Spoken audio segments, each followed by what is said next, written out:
I'll go head to head against the McKinseys and Accentures of the world. Is give me the same budget and let me show you what I can build. There's no arrogance in what you're saying, but there is very deep conviction.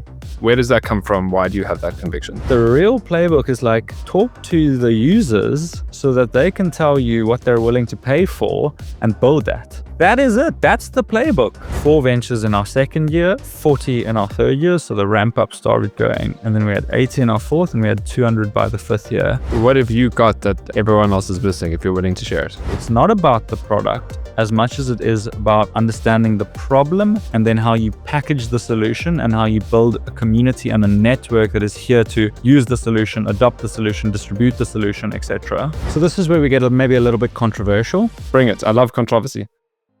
Hello and welcome back to the Founder Files. Today I've got another repeat episode, round 2 of chatting to Daniel Novitzkas from Specno. Now, this episode is very different to the one that we did in episode 36 with him about 2 years ago. Now we get really deep into his thinking about entrepreneurship, and that came through multiple lenses. One, obviously sharing his own business units, but the nature of what they do in terms of building out ventures, building out products, augmenting teams and scale-ups. It really shows it needs to show how he thinks about being a founder, being an entrepreneur. What is it that entrepreneurs need? What SMEs need? What innovation looks like? So we get a lot of depth here, and everything from a macro level, discussing his views on the philosophical changes and trends with technology and people in corporates and where certain gaps are still for AI, all the way down to a micro level in terms of how is it that he hires project leaders to turn them into founders and CEOs. And then right at the end, we get super deep into his own personal journey of how his business started, got success, took a hard look, made a hard decision, was like, okay, with this decision I'm making, we're going to survive for 3 months. And past that, we're going to scale, or the business is going to die now. And obviously the fact that he's still on the podcast, you know how that story ends, but hearing it and the personal lessons that he learned is definitely worth listening to. Now, if you love stories like this, and you've heard me say this many times if you have a follower of the podcast, but if you've not subscribed to this podcast, you're seeing this for the first time. Stories like Daniel's is what we chat about every single episode on the podcast. We talk to amazing South African entrepreneurs, not only about how they scaled their business, but their own experiences, their own learnings, how they've changed as people, but also what they've had to do and implement within their business in order to get to the success and scale that they're at now. Now, if you're the kind of person who's craving that kind of content, this is the podcast that you want to be listening to, following, and subscribing. So if you're not following, make sure you're doing so now so you don't miss another episode like what Daniel has to share about Specno and his philosophies and beliefs about entrepreneurship. And it's also the best way to support the podcast and make me happy as the podcast host. Now, because I've teed that up so nicely and promised so much value, let's get straight into it. Daniel Novitzkas from Specno. Welcome to the Founder Files, the podcast that's like eavesdropping on a conversation with a successful entrepreneur over a fireside chat. Join me, Cameron Coots, through this unique experience of unfiltered stories and insights from scaling founders around the globe as they share their ups, downs, and everything in between.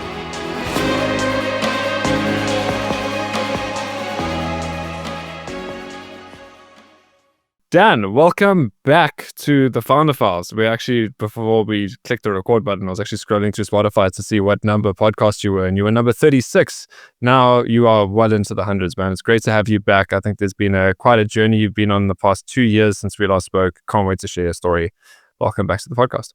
Cool. No, thank you. Looking forward to the chat. So if someone hasn't listened to episode number 36 or doesn't know you or doesn't know Specno, just quickly tell me about your business. Cool. Maybe need to give some context into myself in order to make the context of the business relevant, but a sort of a product almost of the dot-com era. Grew up studying how quickly technology was evolving, how quickly people were adopting it, and I was jealous that I missed the opportunity. I wasn't old enough to capitalize on the dot-com, but I'm privileged that I kind of got to see, before smartphones were a thing, really the adoption of the internet, of smartphones, of technology, back when you had to dial in and to the internet, and when somebody picked up the phone, they went your connection. And yeah, when I was in high school, I was privileged enough to go to Silicon Valley. I was Cape Town born, raised. And just going to Silicon Valley, I think my mind was blown. I really, really viewed Silicon Valley as sort of the epicenter of innovation. And I kind of viewed our species, humanity, civilization, almost as like a hive mind of consciousness that we were moving, evolving together. Whereas like if you've studied slime molds and how they go and they creep for food and resources and they expand and they grow, like Silicon Valley is kind of the leading arm that is pulling the rest of humanity like where we're moving. And leaving Silicon Valley with that feeling of like, if you actually want to change the world and the trajectory of where our species and future species is going, like you need to be there. You need to be in tech. You need to be in innovation. You need to be doing stuff. And yeah, just coming back to Cape Town from Silicon Valley, I just began to study as much as I could on startups, on innovation, on agile, and how do you build solutions? How is it possible that these 20-year-olds could see a problem, come up with an idea, turn that idea into a solution, raise some money, lose more money every year than they were making? Like, I didn't know businesses could do that. And then just scale into these multi-billion-dollar, now multi-trillion-dollar, organisms, these beasts. And I really viewed it as we've reached this inflection point in humanity where within one generation, regardless of your background or your upbringing, like if you want to change the world, you can do it. Like you can build something that changes the world. And yeah, that was just like super inspiring to me. So just began studying as much as I could. And then at university was preaching, like I joined a startup. I was surprised that the startup was operating like underwater fall. I then went and studied information systems at Stellenbosch University, like arguably one of the best technology universities in Africa. And they were teaching waterfall. And I was like, from everything I'm studying and reading, Silicon Valley is 10 years ahead in like user-centric design and product strategy and product-led growth. And like, how are we ever going to compete against startup, like these distributed innovation hubs all over the world? How are we going to compete as Africa if we're still teaching like, our graduates these systems that are 10 years out of date? And I met my co-founder at University of Jock, and we just began to like preach what we were learning, and that there's a better way for building solutions, for managing teams, for just like building startups. And our lecturers kind of said, it doesn't help to train graduates in the latest and greatest if corporate is not adopting or using the latest and greatest. So, they kind of need to be producing people that have studied waterfall and these big requirements documents and whatnot. But I think fundamentally our lecturers agreed with us, and they ended up introducing us to an angel investor, which could be an entire podcast in and of itself. But basically, we were given 1 year's worth of runway where at the end of the year, we were either going to run out of money and need to go find real jobs, we were going to be profitable, or we were going to have raised another round. And it was like straight into the deep end, myself and Jock given budget and full autonomy over like what we build, how we build, the technology we use, how we distribute it, how we sell, what we sell. And yeah, I mean, it was a brutal but incredible year. Managed to eventually figure out how to generate enough revenue to raise a proper round of funding, get acquired, and almost go through the entire life cycle of building a startup. And during the process, I mean, we had joined an accelerator program. We had met so many other South Africans that were almost as lost as we were. Like, I think I had benefited from studying Silicon Valley already, whereas like most of these guys had no idea that there was a framework for building startups or, pre-seed, seed, Series A, the different things you do with capital or the different things you focus on. And I kind of view each round of funding as like, if this is false, nothing else matters. So what do you need to prove to be true with this round of funding in order to show that this thing is going to scale? And you're not trying to build the complete business during each round. You're just trying to prove that fundamentally you have something that can scale and disrupt an entire market. And so I started to see this framework for building successful solutions, how you're going to scale them, how you're going to validate them, how you're going to pitch them to fund, like investors. And Yeah, I mean, we obviously hit success within the first venture in the first year. So we had one venture in our first year. Our very next venture hit sort of million ARR within the first 6 months, and that was our second venture. And in our second year, we did 4 ventures. All of them still around today, although acquired. Some of them have been acquired for enough money that those founders never have to work a day in their life. They're now returning money back in the ecosystem. In our third year, we were building 40 ventures. In our fourth year, we were building 80. And within 5 years, we were building 200 ventures, 35 ventures a month. And so really just ingrained in like the entire process of like, how do you validate a concept at idea phase? How do you build a proof of concept? How do you build an MVP? How do you build rigidity into this? How do you do agile? And like, I don't want to spoil too much of what I think we'll be speaking about in great amounts of detail, but, effectively our business took 3 angles. So the one is we were doing like idea phase venture building for founders that had successful businesses and they had enough money to basically give us a budget to build them a tech startup that served their business, but also served similar businesses to the problem that they wanted solved. Venture building, that was sort of avenue 1. Avenue 2 was corporates were starting to see, holy shit, these guys are building so much faster than we are on a much tighter budget. They're so much more user-centric. Their user growth is faster than ours. Like, how do we figure out how to navigate corporate bullshit and bureaucracy, the decision-making, the budgets, the waterfall, the fixed cost? How can we figure out how to work with Specno so that Specno can play within the required frameworks of corporate and tendering and all that, but still implement agile and user-centric design, product-led growth, etc. So we started doing that for corporates. And then the third type of business that we went after was like, once the company hits product market fit and, they are true SaaS, they're coining it, they're raking in cash, like raising investment is super easy. Their business is not a talent acquisition business. Their business is distributing the solution that has already achieved product market fit. And if they need to figure out how to remain talent dense, have these stellar engineers as they scale, they basically need to build a second business to keep the recruitment strong, that culture rich, that talent density. Or they work with a company like ours, which our entire business is a talent funnel for finding the people that want to build, fast scaling solutions. They understand that it's very different to corporate. You're going to be in the thick of it, but that's almost that rush and that adrenaline from building at those speeds, dealing with those problems. Like, it attracts a particular type of individual.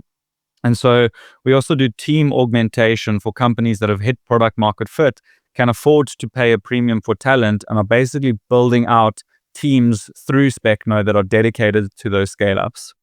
Man, I've always known that you're good at storytelling, but now you really just validated it, because you went straight back to the beginning, and then each point in the story when you're like, I've got a question, you answered exactly what that question was. So Cool, thank you. Thank you for showing that. That gives a lot of richness and detail to the journey into what Specno is.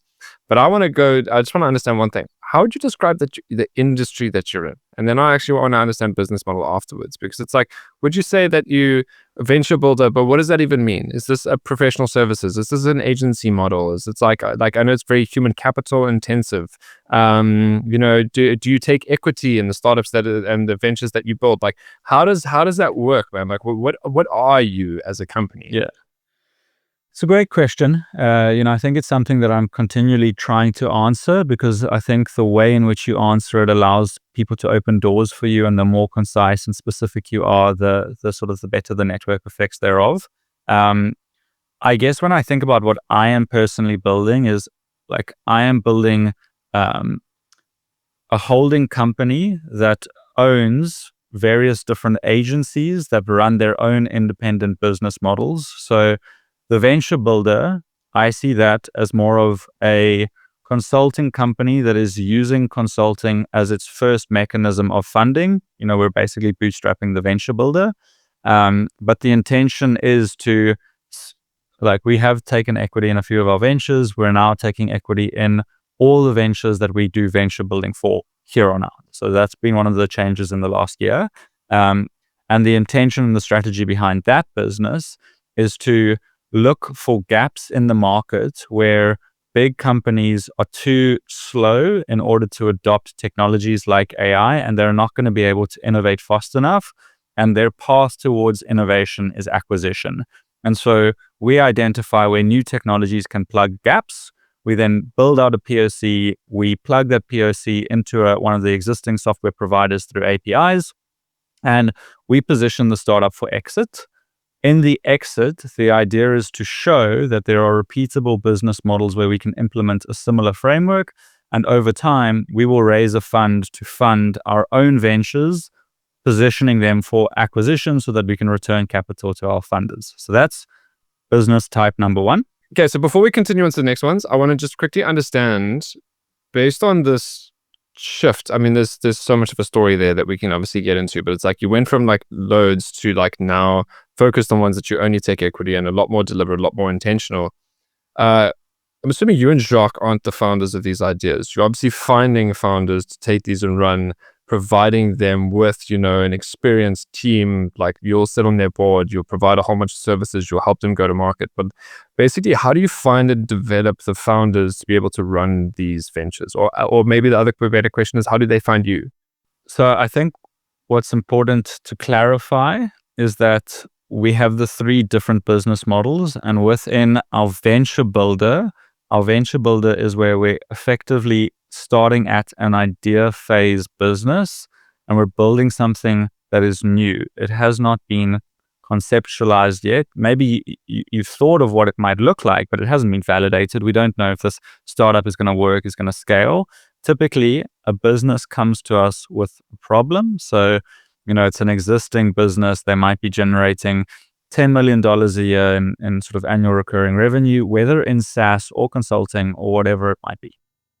And we then identify how automation can either reduce errors, can reduce costs, or can increase this solution and the business's ability to distribute the solution that the business is solving.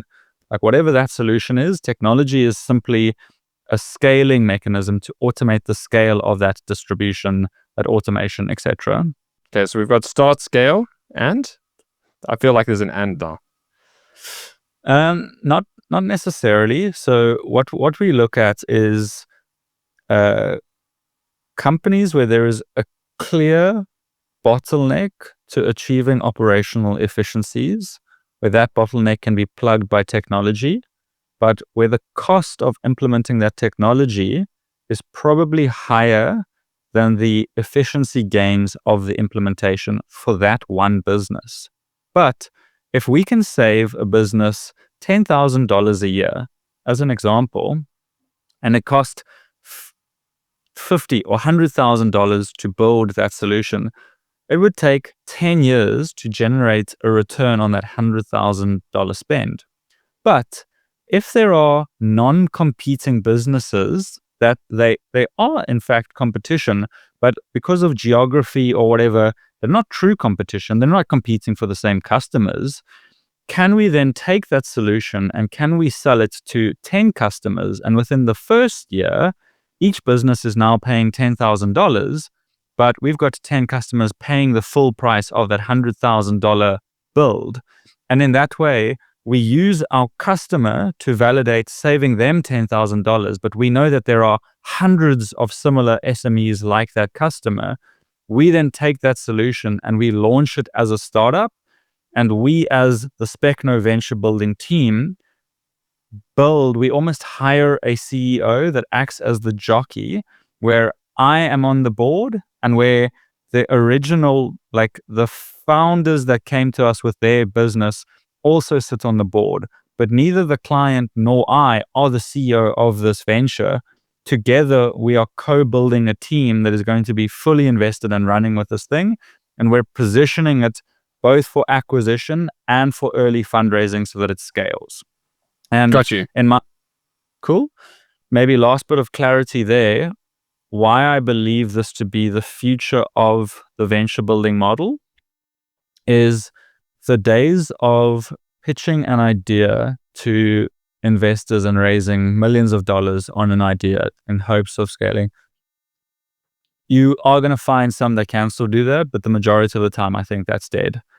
What this forces us to do is to look at like a real customer and a real problem, and we have to solve for like a real problem where the customer is incentivized to teach us as much as they can about their domain and how to create value for them.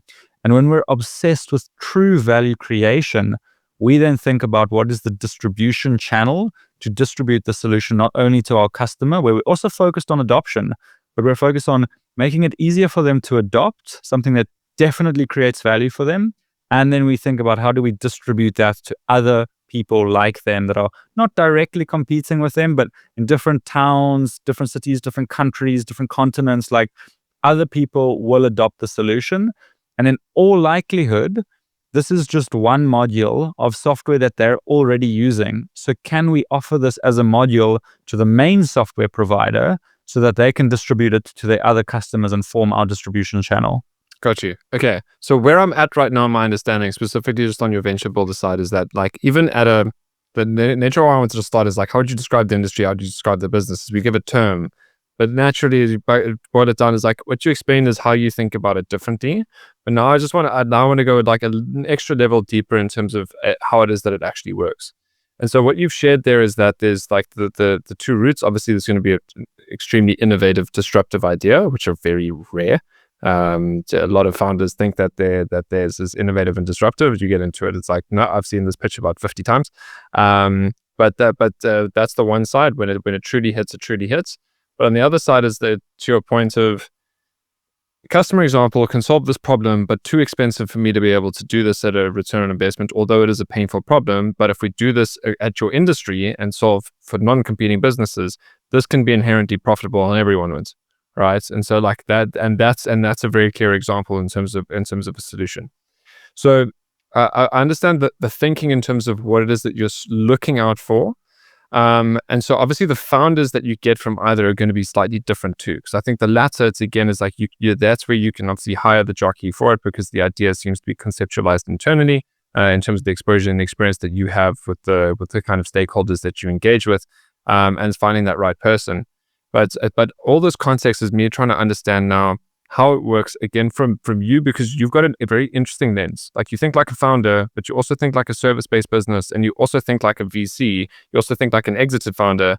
You've got all these different lenses and how you're putting it. So I want to pull on these strings. I'm really just articulating the context behind my thinking, so you can get in my head, so I can get in yours, and then pulling that all back to the first question that I then asked, it's around finding and developing those founders. Because in the early stage, this is what, in the absence of a business with a significant track record, solid financials, and really just success in the market, we're betting on the team, right? And we're betting on the idea and how much they're able to articulate that story of it. In this situation, when the idea is there, the opportunity is there, and backing the founder, what is it that you kind of look for in that CEO that you're bringing in, and how are they different to other kinds of founders? So this is where we get maybe a little bit controversial. Bring it. I love controversy. I think that above 99% of the South African market would fucking hate working at Specno, because the reality of working at Specno is I'm not here to tell you did a good job.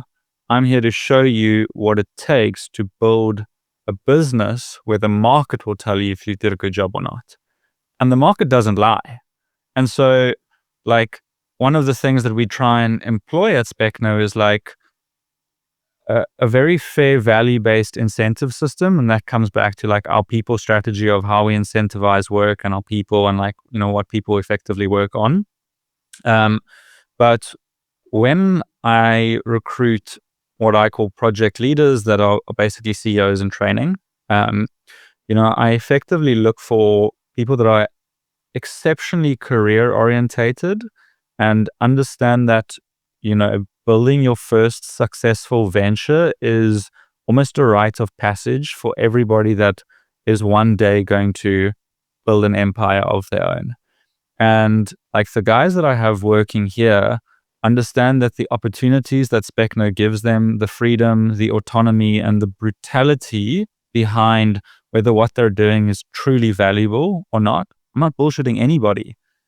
Like, they love the infrastructure that Specno has set up to call them out on their bullshit, to launch when you're embarrassed of your MVP, to pick up the phone and do the cold calling of trying to get your first 10 to 20 users, of building something that, you know, your first 10 champions truly love and want to use every day and want to tell their friends about, and pitching to investors even when you don't know where this thing's going, but you're trying to build a story and get people on your side and get people like interested in who you are and what you're doing. Like, I basically see our holding company as career advisors for incredibly ambitious people that are taking an alternative career path to lawyers or accountants or management consultants. Like, we're management consultants on steroids that are implementing technology.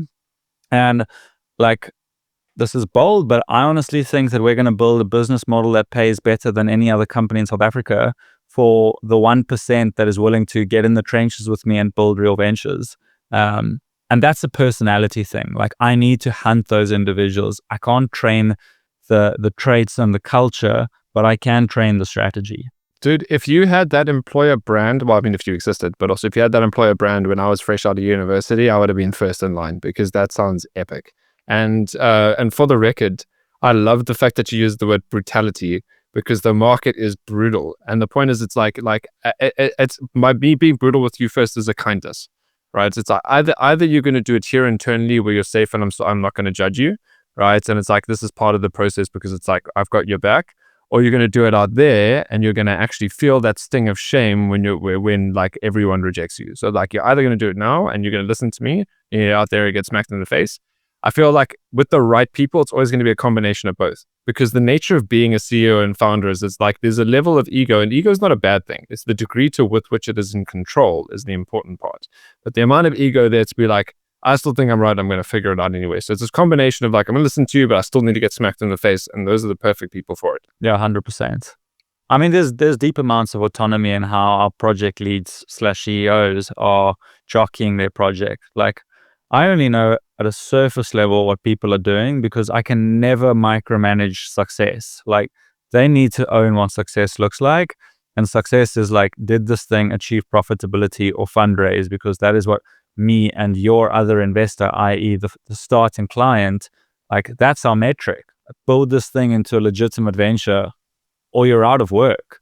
100% agree, man. And you just triggered a thought for me. The reason why we can work with people MVP stage, because it's like accelerating their thinking around the market and their competitive environment. But the reason why we work best with anyone that's like significantly post-revenue, ideally product market fit, is because the best way to reverse engineer what your positioning is and what your value proposition is in a scalable way is just following the value. And there's no better indication of value of people parting their money with you.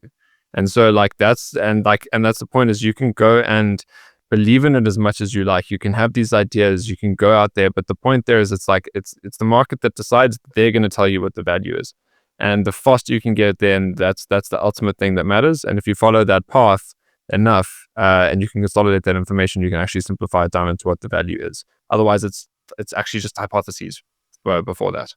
Yeah, agreed. Okay, I think before we move on to the number 2 of 3, any other questions about the venture builder that I haven't asked that's maybe you itching to share to get people to understand what the model is and what you've learned? Yes, I think what could be quite valuable is to understand what our particular niche is that we're going after. Because I actually think that we're at the .com era before it's in a bubble. I don't think we've even started to see the productivity gains that are going to be achieved through implementing AI. And there's a race that is going on in the tech world to actually figure out where all the gaps are, where AI can make a legitimate, not a fad, not a phase, not smoke and mirror bullshit, but where AI can make a legitimate difference of productivity gains, of error reduction, of revenue, and the way in which the corporate market has existed is by being super dominant and territorial, and where there's been such high capital costs of getting started, of acquiring a user, of building, that in effect, small companies cannot compete with these behemoths that offer such tailored solutions to the SMEs that make up their business. They just have too many modules that are interacting, and the switching costs are too great. And so SMEs still work with these corporates, even though they charge such premiums on their solutions, their software, their customer support, whatever it might be. But we are in an era where for the next 2 to 5 years, the companies that made up the lion's share of the market are too big and are too rigid in order to build solutions that are going to actually provide a different level of service to their customers, their SMEs. For the first time ever, small teams can build these hyper-tailored modules fit for purpose to what each individual SME needs. And I think the winners are going to be the companies that build fit-for-purpose SME modules, but that can plug into the behemoths that already have distribution. And each existing behemoth simply becomes a marketplace for multiple solutions that their customer base can then buy, ship, choose from. And so what I'm doing is I'm looking for slow-moving industries that are multi-billion-dollar industries where a gap in AI cannot be plugged by one of them. I'm now building modules to plug in, and I'm positioning them for acquisition from these acquirers. I'm starting by positioning them for distribution through these behemoths, but I'm hoping that these acquirers within the next 24 months will acquire my modules and solutions for between $10 million and $100 million. And I'm going to do that repeat profitably as a fund, whether I need to raise it from external LPs or whether I bootstrap it or not. Yeah, you described that at a beautifully strategic, philosophical, and abstract level. What does that look like, right? Talk to me, like, do you have an example of practically work? Where do you see that? Because, I mean, you went from everything around the true boom and bubble of really understanding the productivity gains that AI can bring. It seems like we're not really, you don't believe we're at that event horizon of the AI having truly changed the world and how we operate, but we're on track to get there. There's these gaps in these behemoths. They can't operate fast enough, but also they're incumbents within these industries and with the SMEs that they serve. So obviously you're talking about B2B businesses at the same time. It's like the startups the SMEs that they're serving don't really have much of an alternative, right? Or at least one that they're aware of. So that's my summary of understanding what you described. What's the solution? What's an example? Because obviously there's going to be many, it depends on the situation, but like, what do you see? I'd like to pause here for a moment to talk about why it is that we run the Founder Files in the first place, why we've done over 100 episodes, and why we have no intention of stopping anytime soon, and how it is that we go about actually funding this so consistently. And to start off with, the purpose of the Founder Files is to give established entrepreneurs practical stories and insights from people that have been there before, so you can avoid years of trial and error in scaling your own business. And the reason why this is so important to us is it relates very directly to what the purpose of Metavolve is, which is the entity that funds the Founder Files in the first place.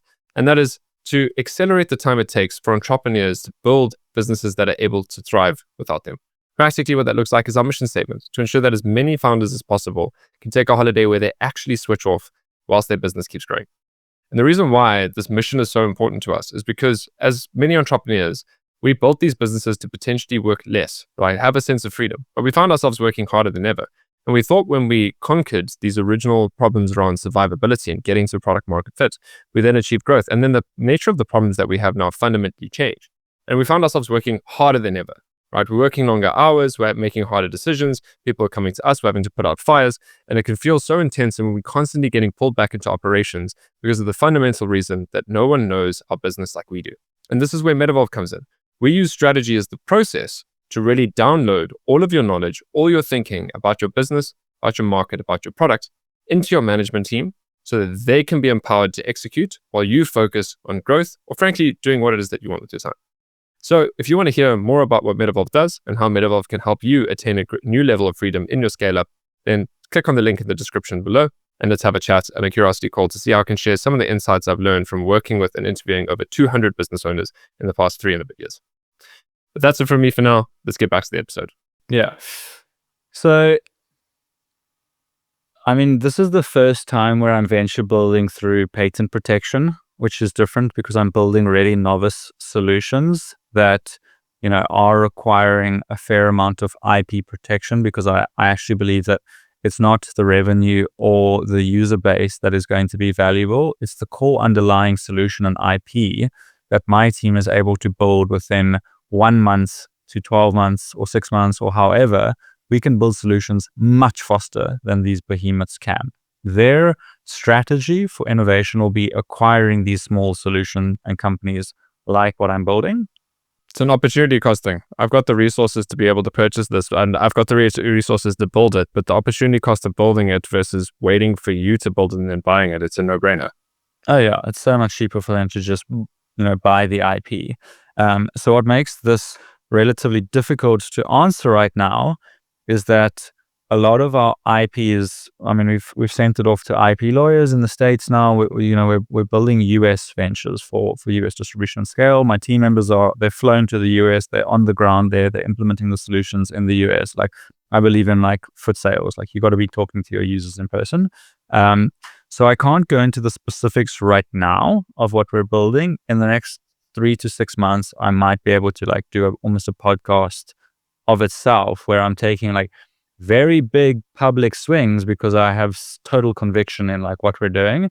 What I can do is keep it at a high level, which is to say my long-term strategy is to identify industries where human error results in insurance claim defaults. Insurance companies don't want to pay because whatever was sent to them has some form of error in it. And that inevitably causes cash flow issues. It also then costs from an admin perspective. And so I'm looking at industries where I can not automate human tasks to take away human tasks, but where I can augment human tasks to make the process of completing the task that much simpler, faster, where the data is so accurate and rigid that it can just instantly be sent off to an insurer. And because it's been built against a skeleton of what this data is supposed to look like, there is no error once the insurance company receives, whatever the audit was or whatever it's supposed to look like, or, the claim. It's a very simple, this thing ticks all the boxes. It's been human approved. It's been sent. It's in our format. There's just no cash flow issues. And so it's identifying areas where I know that there is a business that is built on insurance claims, and there's so many businesses that are built on insurance claims. Can I find the areas where AI is going to allow me to automate, and can I build a relationship with VCs, distribution partners that give me a competitive advantage in building solutions for those businesses, positioning themselves for the insurer, for the potential behemoth that also works with the insurers, and just sets it up for distribution and acquisition. Now, I do have specific businesses that I'm doing that for, where what I'm doing is a very clear value solver for just the SME that I'm doing it with. And so I know if I build you this module, and if I increase, you're currently 70% of your claims are being accepted, I'm going to increase that to 95%. That is going to give you a $15,000 a month cost saving, just in terms of, whether it's cash flow or rejections, or just being able to serve more customers because you can put out claims faster or whatever. I can tangibly measure the value that I'm creating for them. I built a case study. I now go and sell that case study and that solution to similar businesses where they're not competing directly. And then I position this for acquisition through the main software provider that's also providing software to the same business I'm solving for. I just can't get to all of those modules, but I can get to the one module that's really valuable that I know that they can't build in the next 2 years. Got you. So if I had to simplify this, and obviously checking my understanding, is that compared to manufacturing, if we look at financial services as an industry, manufacturing in terms of human error obviously leads to waste, right? Lean Six Sigma is entirely formulated about this. But that link to monetary benefit is, in certain situations, slightly indirect. And when I say slightly indirect, it's usually going to be the cost of materials, the cost of time, etc., but it's not directly on money in terms of that direct impact. Versus financial services, it's a one-to-one relationship. You solve that human error, and money is like immediately the benefit of that. So I think the as an opportunity with what you're saying is, well, where we're headed now, we have this real change and shift in the world, not just in terms of the openness to technology, what the technology can do, truly solving human error, but at more of like a diagnostic level. And one thing I actually want to share with you offline is just like a framework of understanding the world of work, but how it relates to people's cognitive capability, and how people match their cognitive capability and think through certain problems. But basically where I'm going with this is that at a diagnostic level, when I'm diagnosing, spotting things and needing to be able to show some kind of expertise there, what AI is doing is being able to solve those problems instead of just like rote with this, then that, then this kind of pure operational tasks. And so it's solving for that human error where there's still a human dependence and intervention required in this step in this process. But the fact that it's like, the fact that this person might be switched on at 10 o'clock in the morning, but 2 o'clock in the afternoon after lunch, they're tired. And, you could actually measure the human error just caused by that. How do we augment that, support that? There's a direct financial benefit to come from that. Is that what you're saying?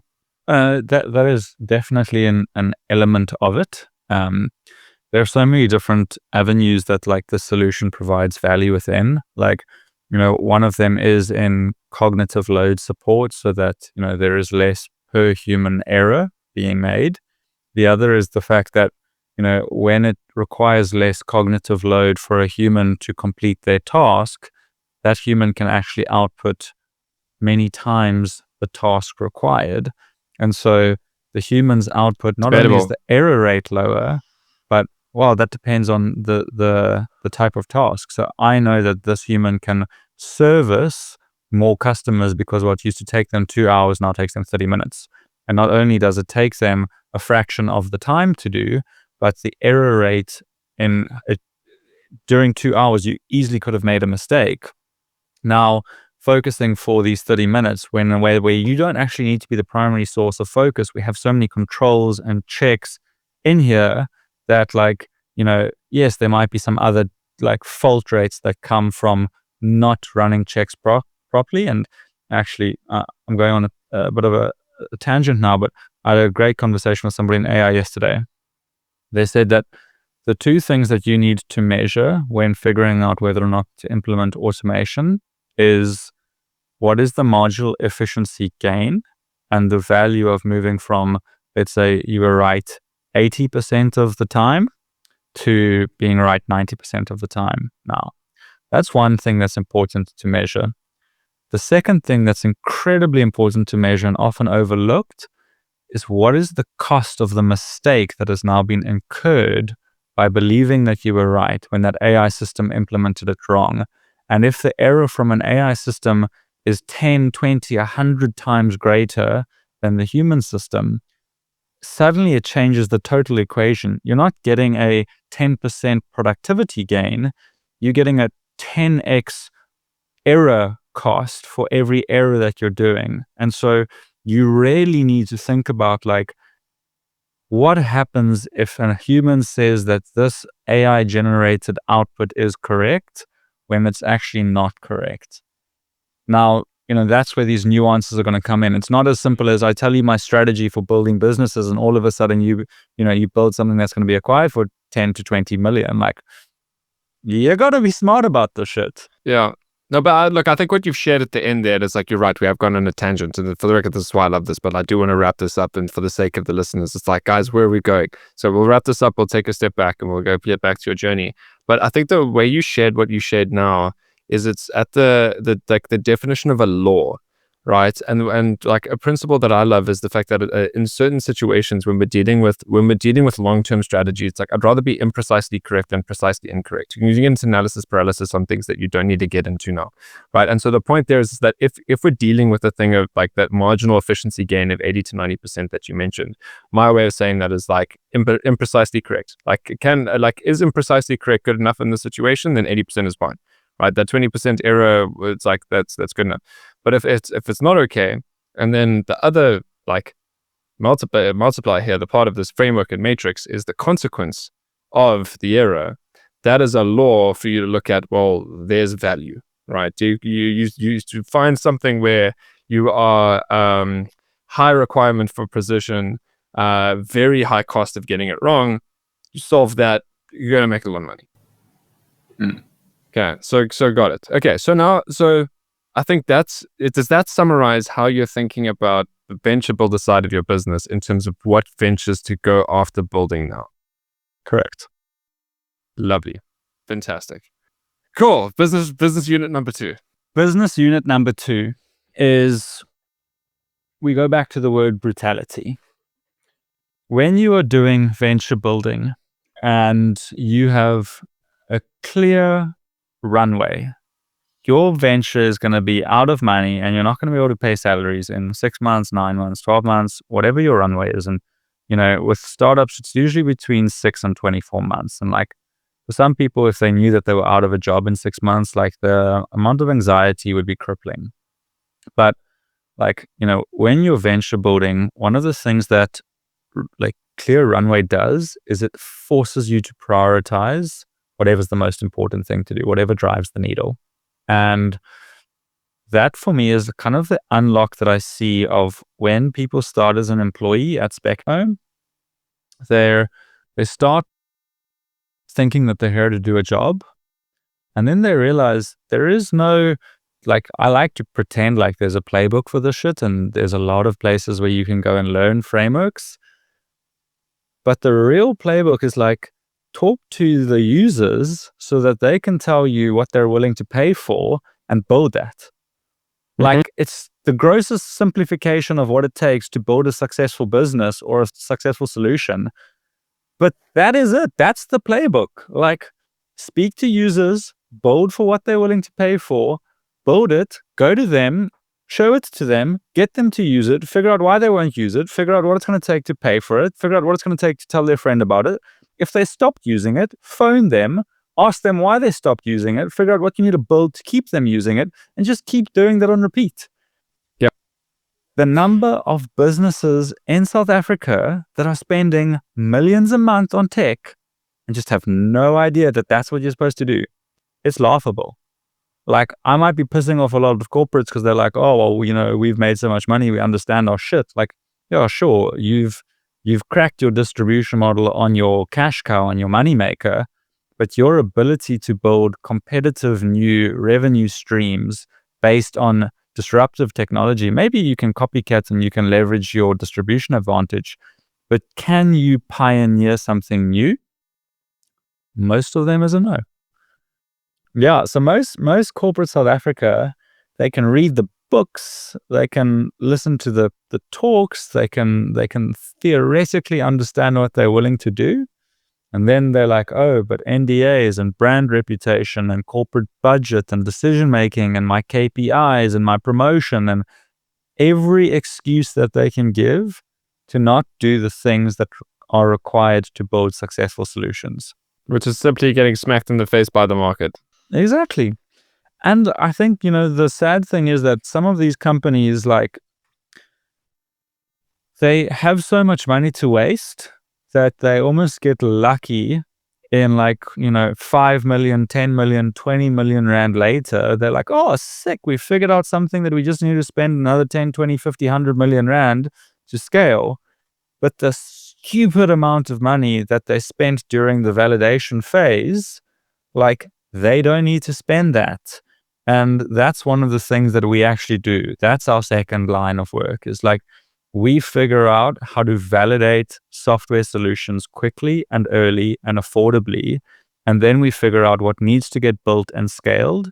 And we both work on the consulting side of things. What is the strategy? As well as the implementation. We have the product owners, we have the designers, we have the developers. We can run it end to end. And that is where we augment, we step in, we basically work with the corporates, the SMEs, whoever's paying for this, knowing that, this is their baby. We are here to offer a service. We also need to make them happy. We need to play within budget. We need to communicate professionally. We need to design the presentations. We need to do the yada, yada, yada, the McKinsey, the Accenture, all of that.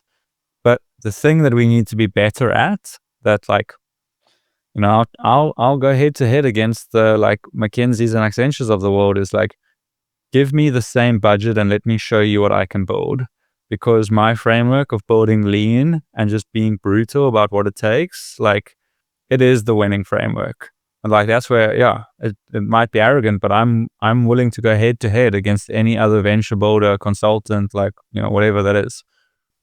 Cool. On that note, I'm going to not totally park the thing that I wanted to jump into this conversation with. I'll bring it up later if I want to.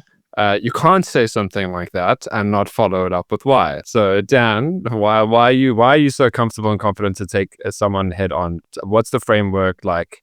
Where does this, because it's from what I'm interpreting, there's no arrogance in what you're saying, but there is very deep conviction. Where does that come from? Why do you have that conviction? So look, I think where I would be a little bit afraid is, you come to me with 100 million rand contract. Well, let's use US, like maybe a $10 million contract. You offer that same contract to McKinsey or Accenture, and you say to us, like, here's this big business problem, and I need to focus on driving this project at like a core change management level, and I need to figure out how to move through the different levels of bureaucracy and decision making and adoption within this corporate. I don't think I can compete there.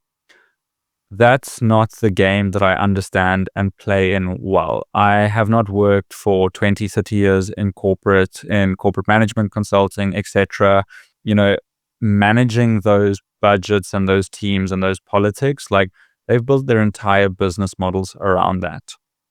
What they have not done is build a business model around pioneering new innovation on a budget that is driven by autonomous human beings, that there is no roadmap, there's no management consulting course to building out this venture or this solution. And you just know that you need to speak to these users and solve this for as little money as possible, returning as much value as possible. So, their business is trying to squeeze out every hour possible. Our business is using each corporate as another case study for why an investor should effectively be giving us money, because our mechanism for building early stage products is the highest ROI of any framework that I've seen in the market. And that's what I'm trying to build within Specno.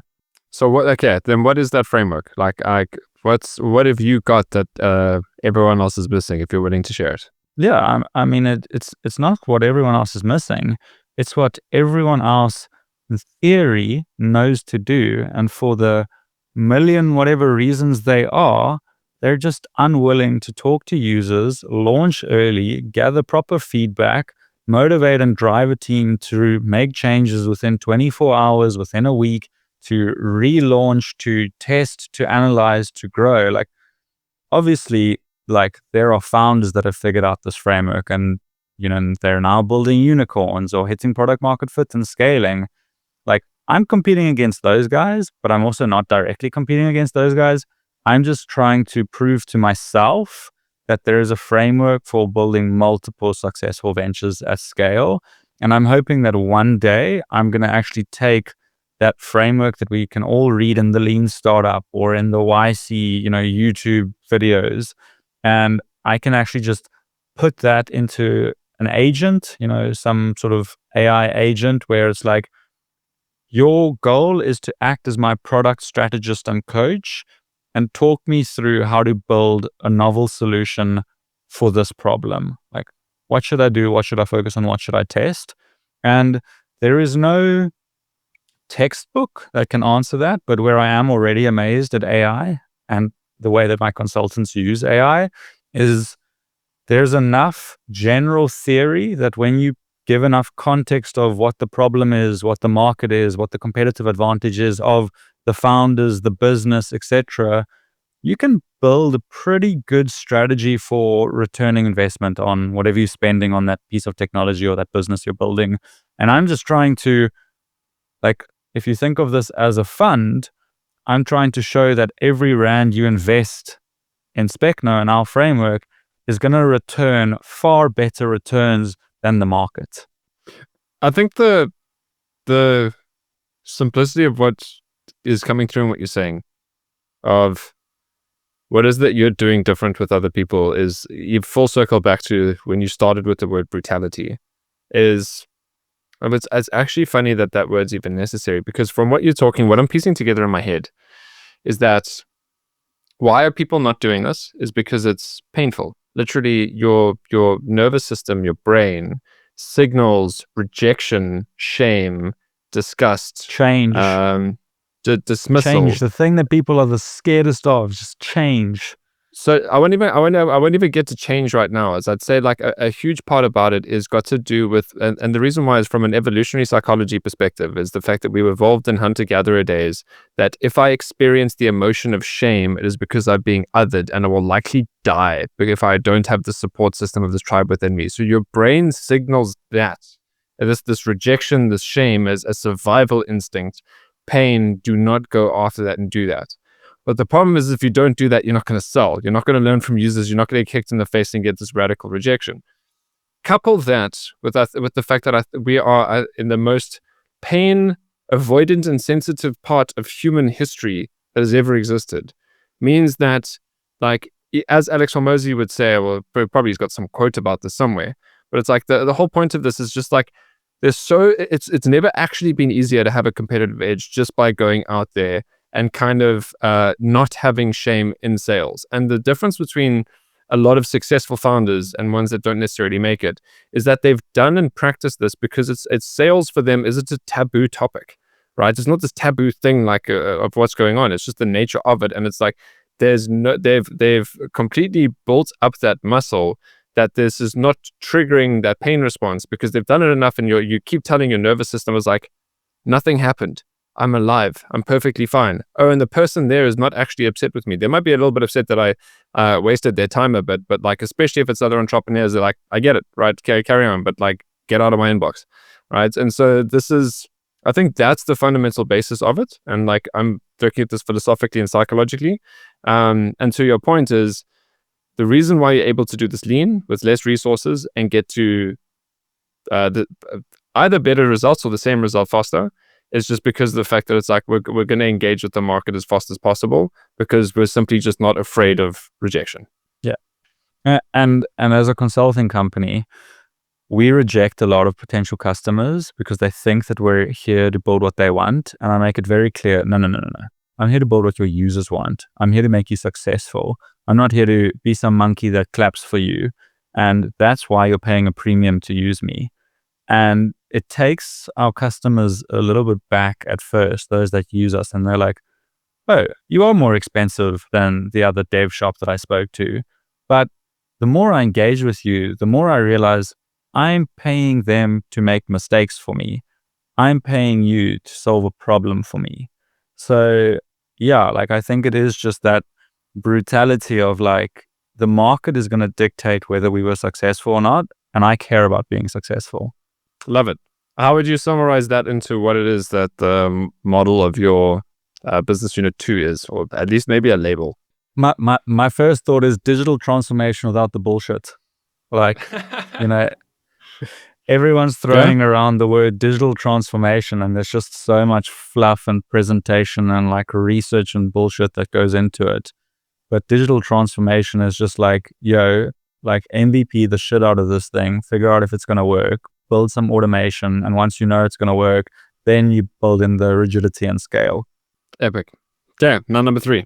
I'm gonna give you one last thing that I think is relevant for the listeners before I move into number 3. You. I forgot to actually ask you if there's anything else there that's relevant before we continue. Thanks for keeping me honest. Go for it. Cool. I think one of the core skills that I've had to learn and that I try and push my people to learn, and it's so difficult to teach, but to me, successful entrepreneurship is almost the balance of one's ego. Because on the one hand, you need to recognize the importance of ego when it comes to standing steady in your controversial viewpoint, in your like impossible beliefs of something that you can see that everyone keeps telling you isn't going to work, is going to fail, and is going to be wrong. And you need to be willing to be unpopular, and you need to just be willing to believe in yourself and do it anyway. And on the other hand, if you overthink it and you overanalyze and you care too much, like you set yourself up for failure. And I think there's like almost like I experienced it. I don't know if others experience it, but there's this ego death that happens when you hit what is your perception of rock bottom, and everyone's is different. And for me, hitting that rock bottom felt like the point in time where most entrepreneurs hit this deep depression and this low, and they think to themselves, why am I doing this? This is where I give up. And for me, it was, do I give such a shit about myself that I'm this depressed about myself and what I'm doing because I have this like egotistical, ideological view of what success means and what I'm supposed to be doing. And every failure is just an excuse for me to be negative? Or am I willing to scrap all of that and realize nothing matters, and all I need to do is just keep putting one foot forward? And at the end of the day, if I say fuck it to all the other bullshit and just keep moving, I'm going to get to where I need to go. And for me, entrepreneurship is this constant tug of war of like, give a huge amount of shit and don't give a shit at all. Yeah, I love that. What I was actually thinking about today that I think is overlaps with that is the difference in confidence and arrogance. Because the point is, it's like that's what you've gone through is at a very existential level of still is not just, as you mean, ego death, but also identity death. It's about the fact that it's like my identity is attached to this thing. I get to a certain point of failure that is affecting my mental health. And it's again the same thing you got to go through. It was like, I'm still fine, right? I didn't die.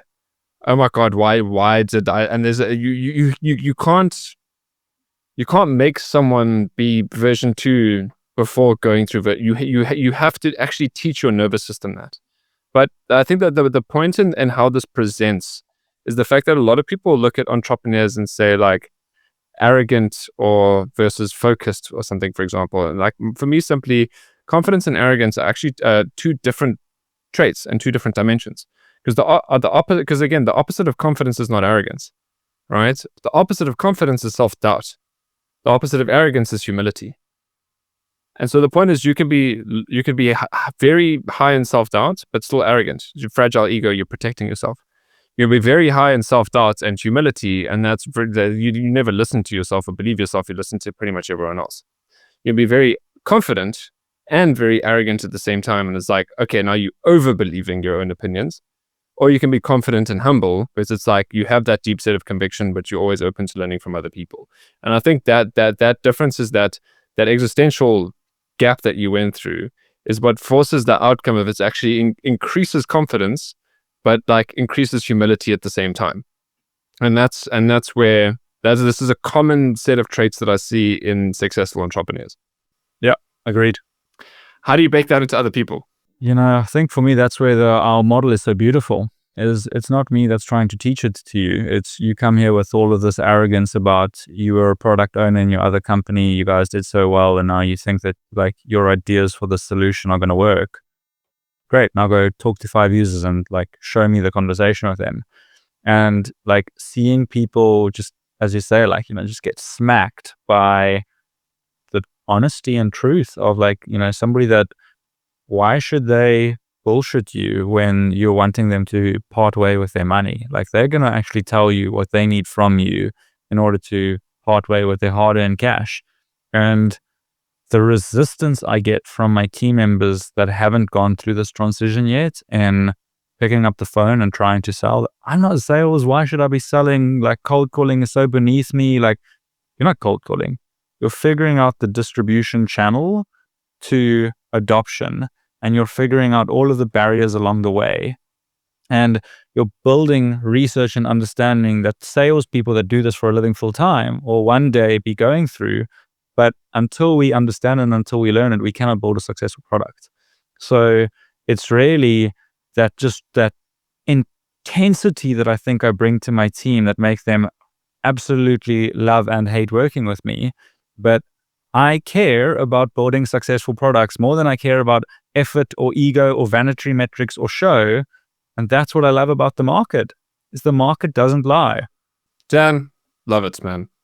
Really, really, really epic stuff.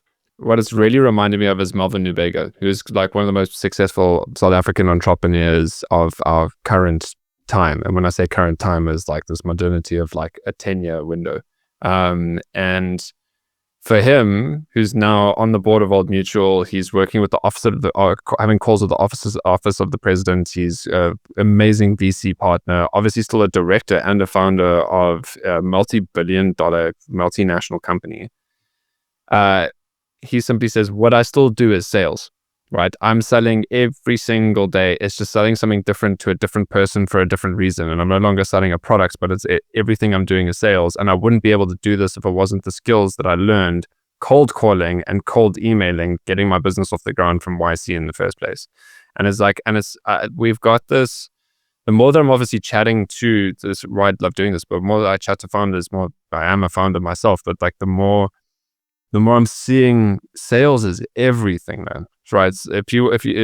That's just this. It's the nature of leadership. It's the nature of success. The nature of entrepreneurship, and to the point of that is like the reason why sales is going to solve most problems is because obviously sales and revenue, like that's the first line on any kind of income statement, right? But at the same time is the fact that if the reason why sales are going to solve your problem, because if it's not selling, that gives you rich data in terms of what the problem actually is, and so you keep doing that. You keep selling until you actually get sales and revenue. And then you keep going, and then until it stops selling, and then you have a look at the market and what's changed, and you keep doing that. And it's like, if you just keep selling all the time and make sure that your sales function is so well oiled, and you're never losing this view of really engaging with customers, always engaging with users.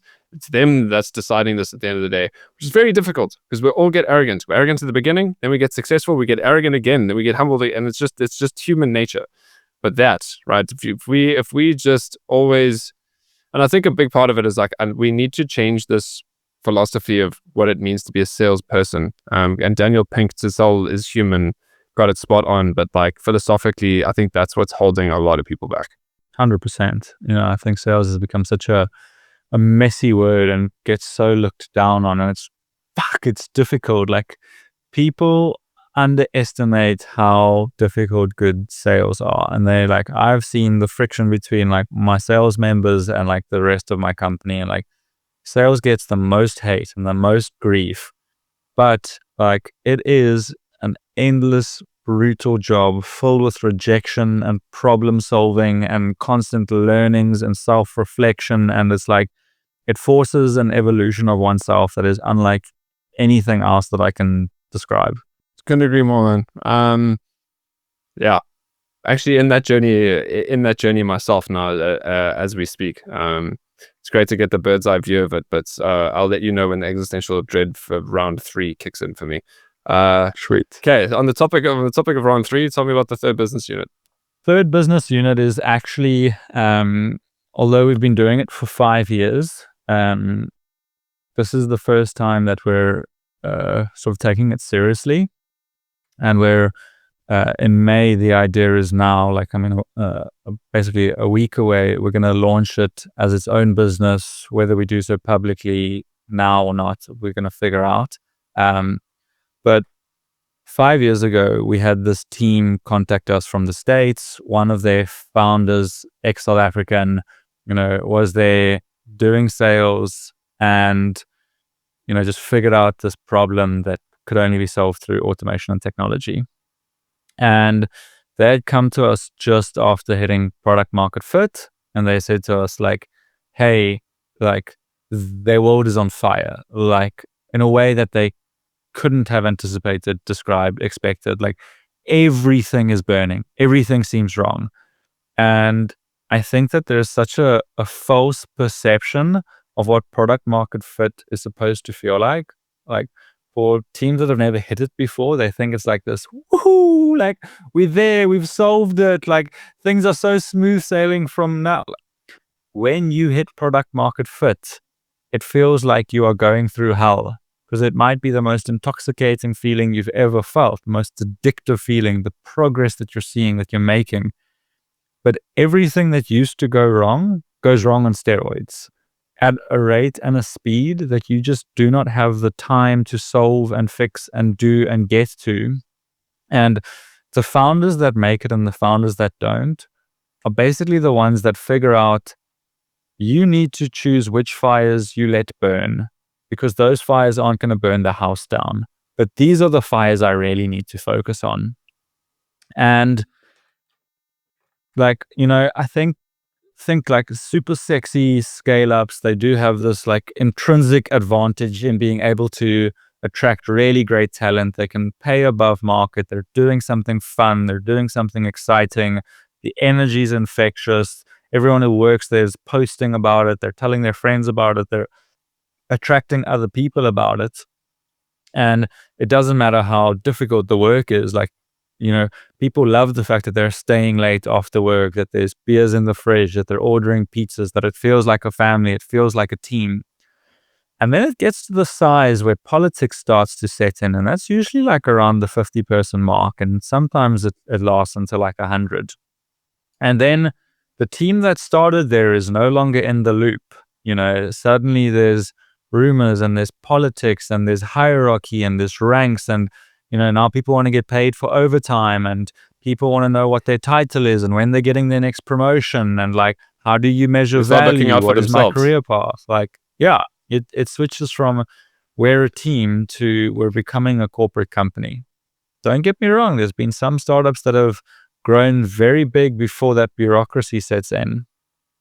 But one of the things that happens is like the core competent team begins to figure out the fires that they really need to work on.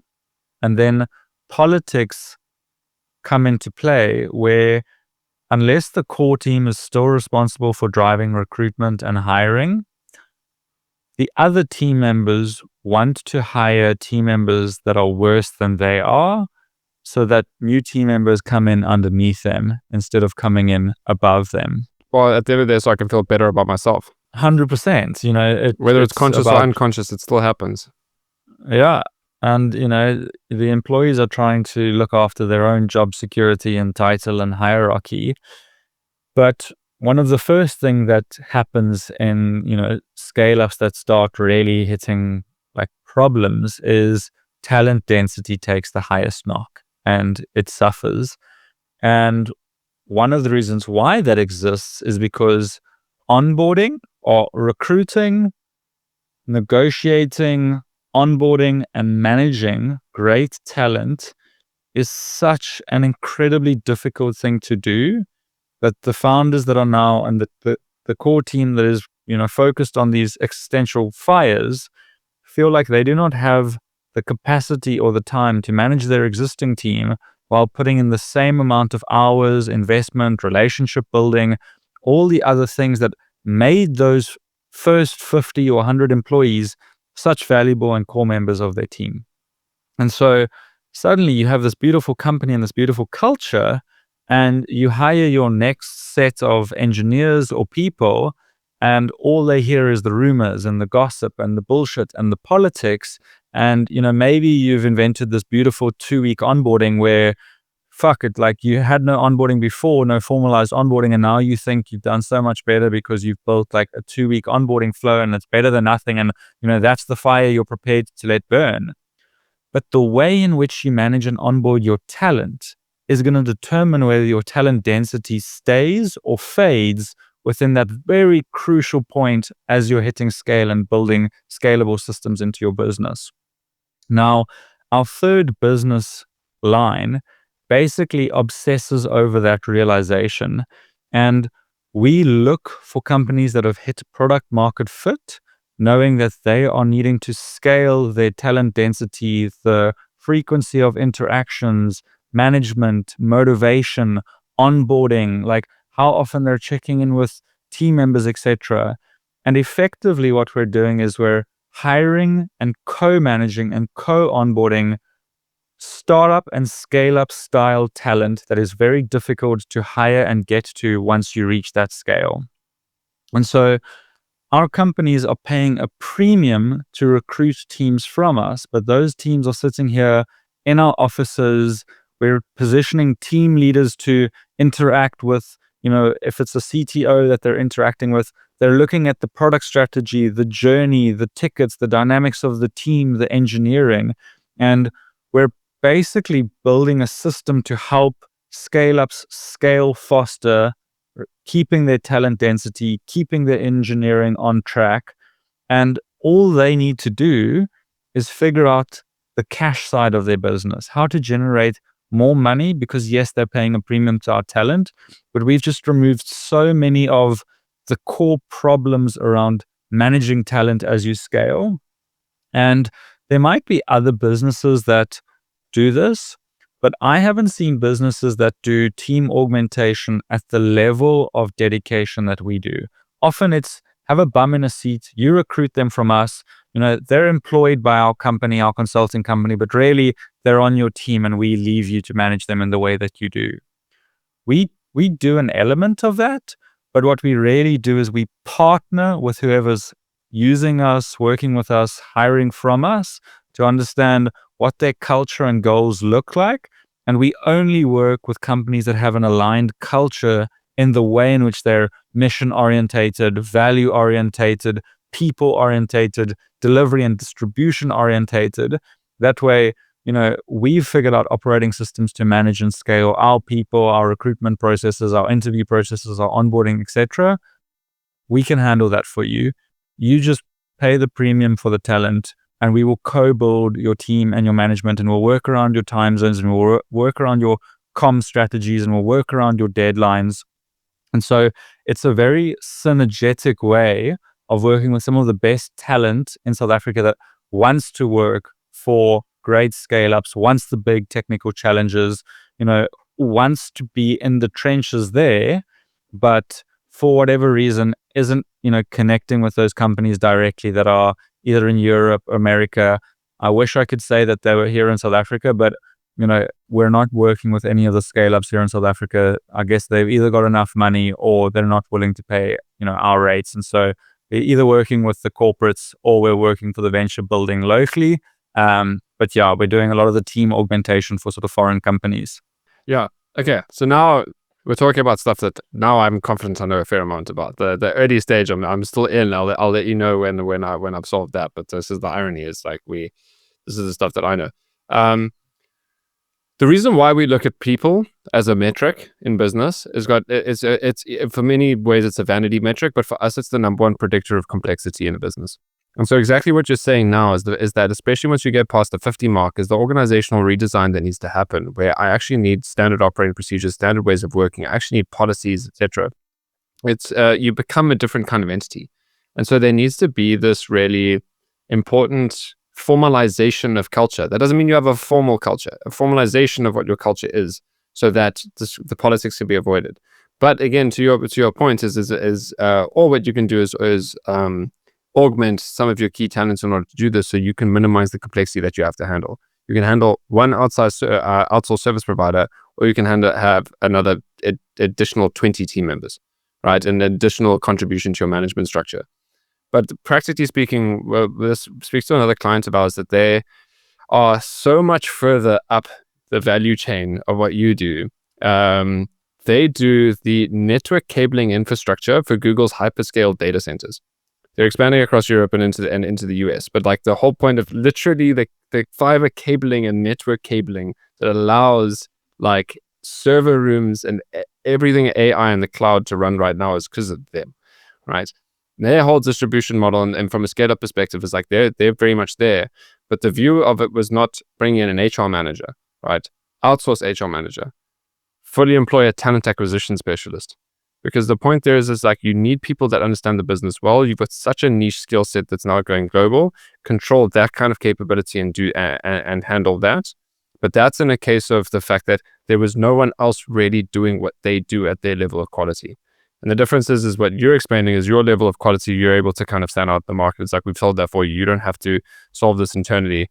But what you would be competing with is really talent acquisition, either internally or recruitment. So we're competing on price when it comes to talent acquisition or recruiting internally. But where we differentiate ourselves is when you are looking for a cost saving by, let's say being a US entity and you're now trying to outsource to Africa or India or Philippines or like, wherever the common hubs are, or, Ukraine, Poland, what you're effectively doing is you're adding a per head element of complexity that you're now needing to figure out how to manage, onboard, etc.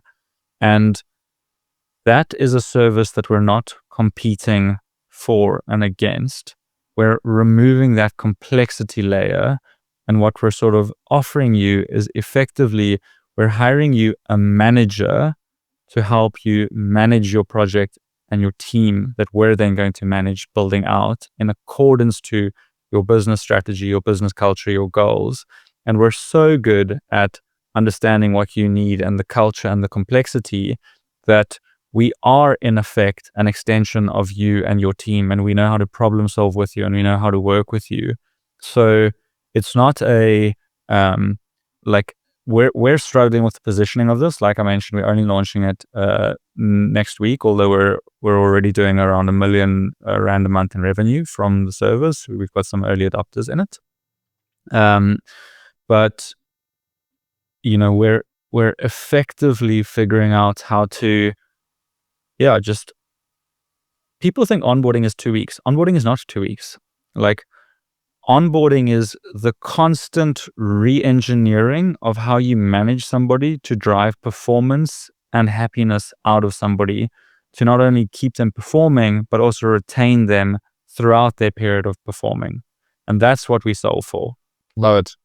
Yeah, you activated one of my trap cards, but I'm going to keep that to myself, talking about onboarding. This is where my stuff gets in, but I think this is maybe a dinner and a glass of wine, and we can go intellectually spar together after this as well. Sweet. Okay, so Dan, this has been absolutely invigorating so far. We're not done, by the way, but this has been absolutely invigorating and stimulating. Got to know a lot about your business, but I think the most importantly, why everyone listens to this podcast and why I do this, is learned a lot about how you think about entrepreneurship, right? How you think about your business and what's happening. So we've got a lens into startup, we got a lens into entrepreneurial philosophy, founder psychology, we got into sales, we spoke about a lot about products, opportunities, shifting in industries, shifting in kind of corporate problems, corporate challenges, now a bit of product market fits, we're talking about scaling, talking about people, like really is like the full mixed bag of a lot of the complexity of being an entrepreneur.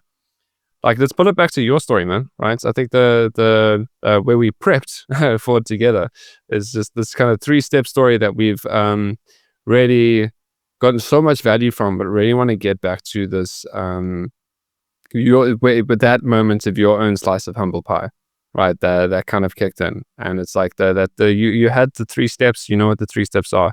What I just want to get is maybe the expedited version of that, but probably where the lowest low as well and the biggest lesson.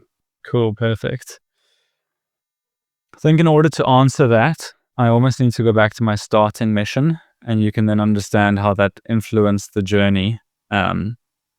So I didn't know how to articulate it when I started, and then before you get into this, just the reason why I'm down and pausing you, and for people listening can't see me, I'm lifting my hand up. The 3 steps that we're looking for, it's a down story, was building the early product, right? It's built a framework to build really great products, then failing at scale, right? And then getting back to the early product to be able to scale. So this is the journey that I want you to be able to hear. So now as Dan goes back to the amazing storyteller that he is and the mission, this is what we're about to get out of it. Dan, go.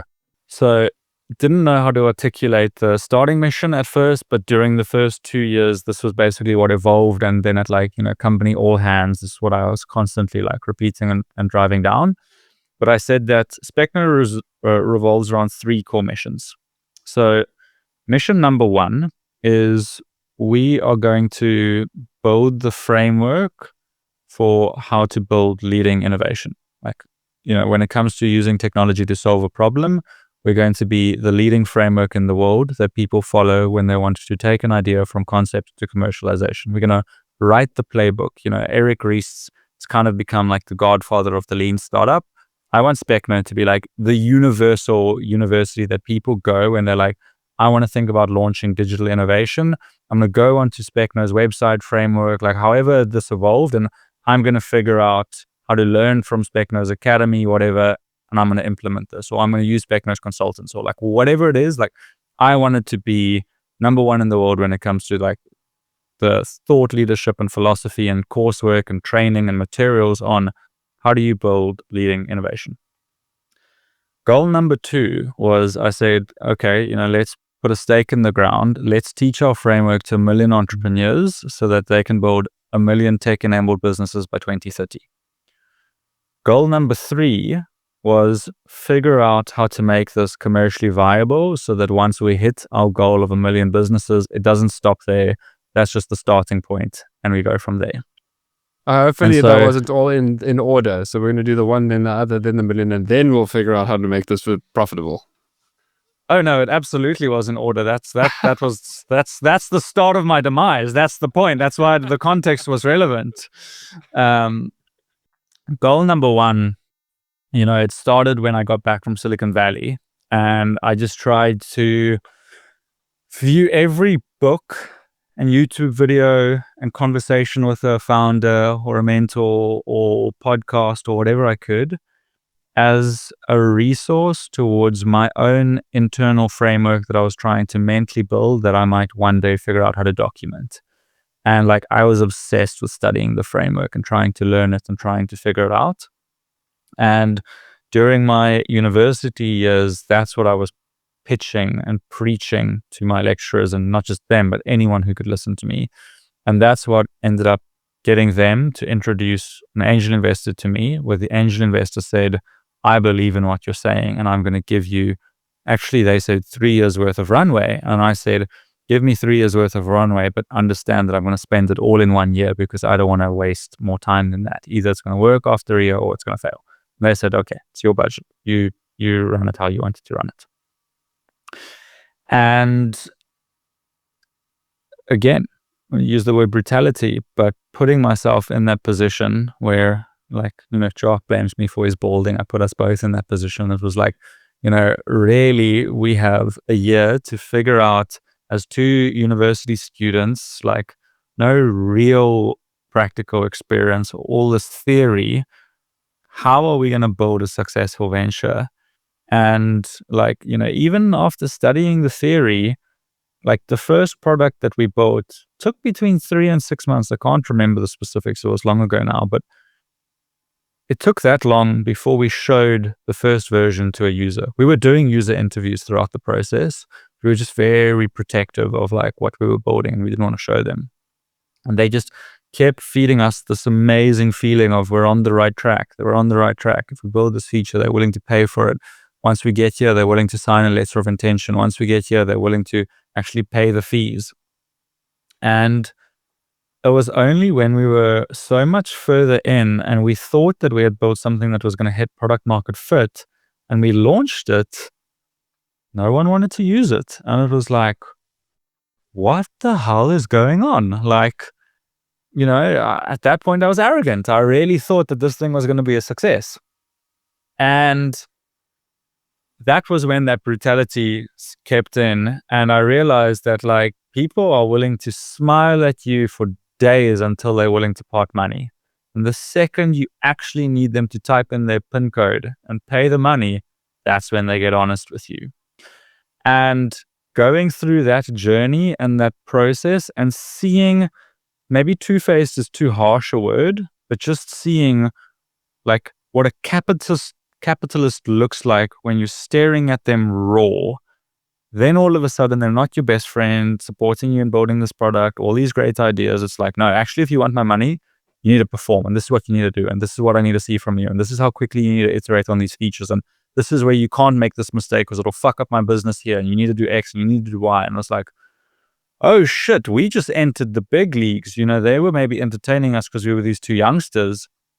And like, we were building an agri solution. We ended up going so much higher up the value chain, learning about like, not only how to get our users to adopt this, but how the solution is financed, how it's insured, how procurement and logistics works for it. Again, it's a podcast in and of itself, so I'm going to try and spare you the details. But we ended up eventually figuring out a path towards building something that was viable, raising a proper amount of capital, building a team, getting acquired, learned some hard lessons through that process, didn't end up with the money that we thought that we were going to end up, rather got a bit burnt. So it's not as pretty a story as I kind of make it out to be. And like under NDA there, so like entrepreneurs who know. Second business comes around, and it's off of the back of having raised off the first one, hitting $1 million ARR within the first 12 months, and just feeling like, was in theory, okay, we got humbled in the first 6 months, but once we got into the crux of it, like we learned what we needed to learn. Yeah, now I know what I'm doing. Let's go. Yeah, we interviewed about 300 users before we started coding on our second business. And it wasn't just about interviewing them as much as it was about like getting proper commitments for adoption and capital and cash and parting ways. And before we started coding, we had gotten customers to pay a 50% deposit, where we were able to fund the entirety of the business for the first year based on the deposits that were paid, knowing that we were only launching in January of the next year. And that hustle and that sales game really taught me that it's not about the product as much as it is about understanding the problem, and then how you package the solution and how you build a community and a network that is here to use the solution, adopt the solution, distribute the solution, etc. And I was intensely focused on the first two ventures. And then we started to scale the team. And, then we had 4 ventures in our second year, and we had 40 in our third year. So the ramp up started going. And then we had 80 in our fourth, and we had 200 by the fifth year. And all of a sudden, I had bootstrapped my team to 50 full-time consultants, team members, and I was also starting to speak to real entrepreneurs. And I think I was going through this huge existential crisis where I was such a patriot for our country. I loved South Africa so much. And I so deeply believed in Silicon Cape and what we can do here. And like, we've got all of the key ingredients and we can build unicorns here, and we just need to encourage people and activate them. And then I started to see like behind the glass. Like, I had these rose tinted glasses on, and the successful entrepreneurs were starting to like have really honest conversations with me that made me start to reflect in how much smoke and mirrors is going on in our ecosystem, about the maturity and the readiness of our ecosystem, about the conviction of our entrepreneurs, the willingness to work, the commitment levels.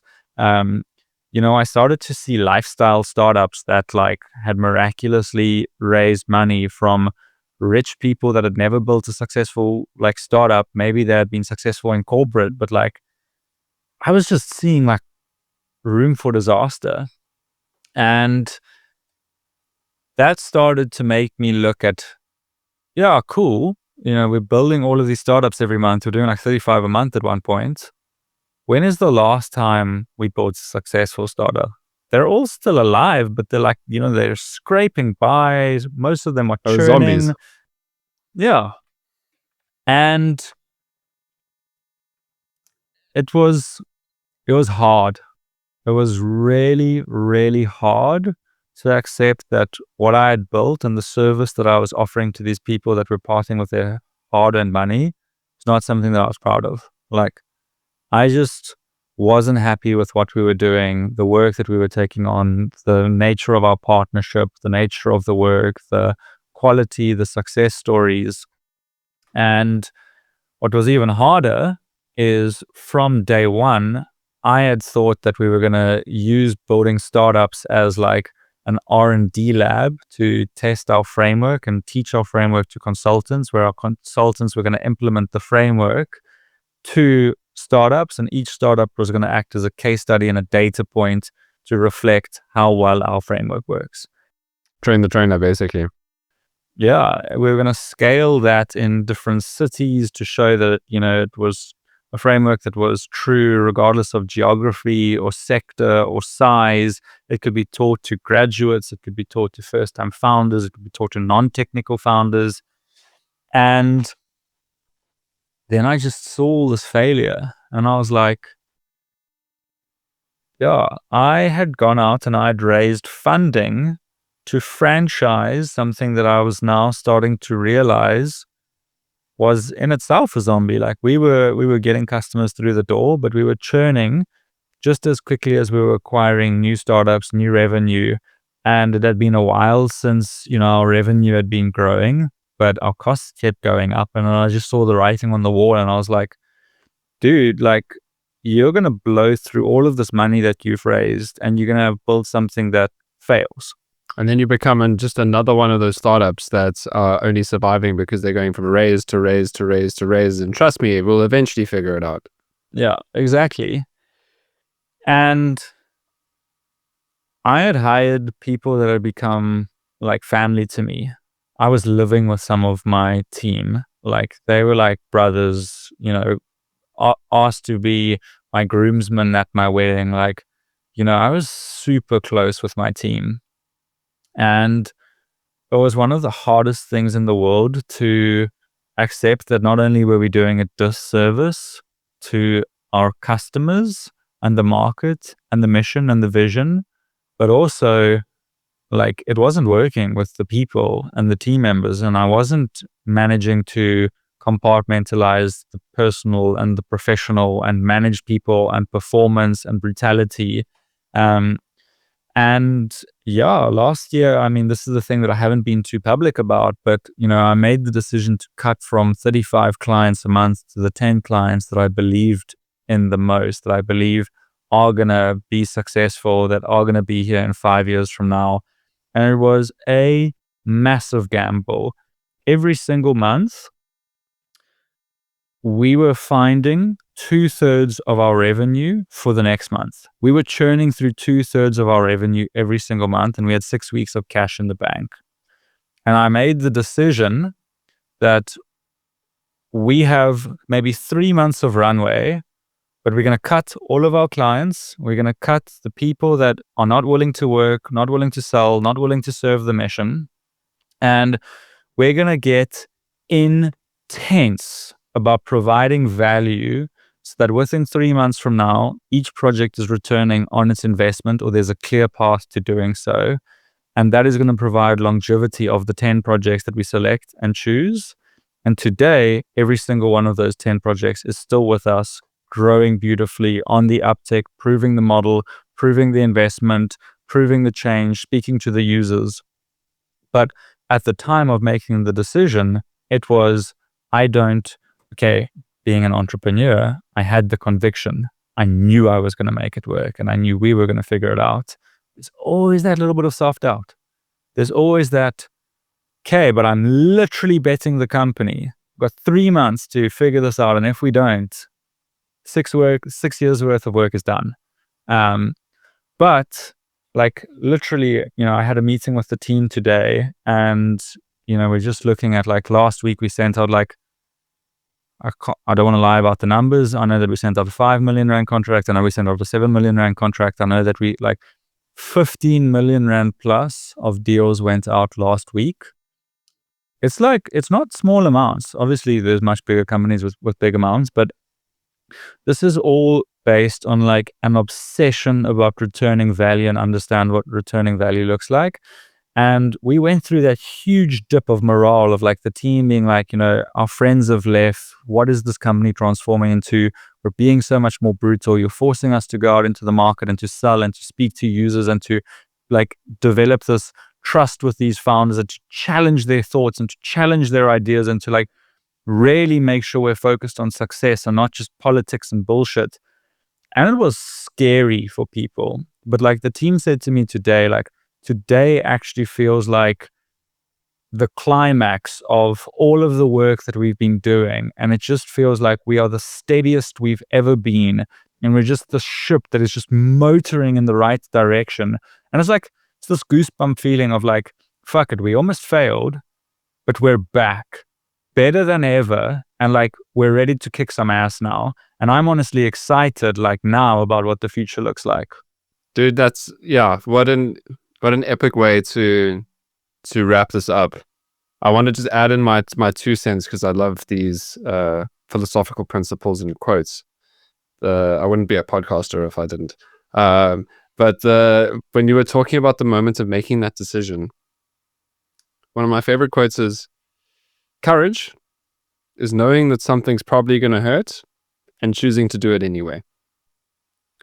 Stupidity is the exact same thing. And that's why life is hard. Yeah. And you were faced with that moment in terms of the fact that, like, that's where the self-doubt was, is like, is this courageous in conviction or is this stupid as hell? You're going to know when the results come. And that's why entrepreneurship is 100%. hard. I think something I also try and teach to my team is that there's no bravery in being fearless. Fearless is a stupid state of mind. Be fearful for the right reasons and just have conviction that you're going to overcome your fears and persist through what you need to. Amazing. Courage / bravery and brutality, two of your values. We used to have the bullshit on the wall.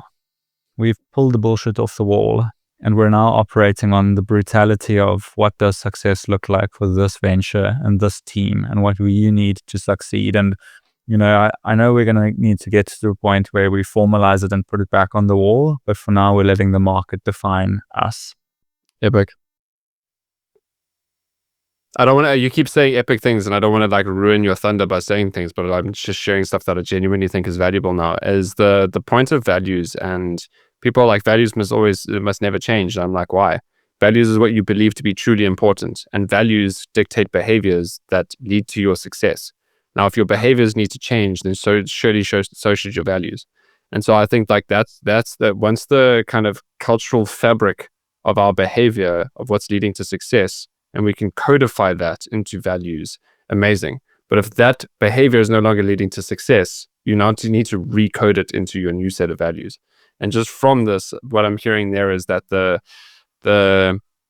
maybe not different ones, but the brutality and the courage and bravery definitely go together, because you can't really tolerate the brutality without the courage. Yeah, agreed. Dan, this has been epic, dude. I don't want it to end, but I guess it kind of has to. Well, at least for now. There's always round 3, 4, 5, 6, 7, however long this goes on for. Dan, I guess now that you're at this position where you've never been more excited about the trajectory and where this is headed, what does the future look like? What does the rest of 2025, maybe into 2026, look like for you and Specno? I guess there's two different ways to answer that. The second is going to feel like I am contradicting the first, but the first is, let's not overthink it. You know, we're in the greatest phase of change that I believe the world has ever been in. And if we're not responding to the market and the change, and we're trying to overplan and overpredict, we're going to absolutely fall on our face. And so I guess the second answer revolves more around my theme of the year and what the rest of the year looks like, which is twofold. It's authenticity, and that comes back to, you know, the brutality of the market. Are we authentically being ourselves and building successful ventures? And the second is support.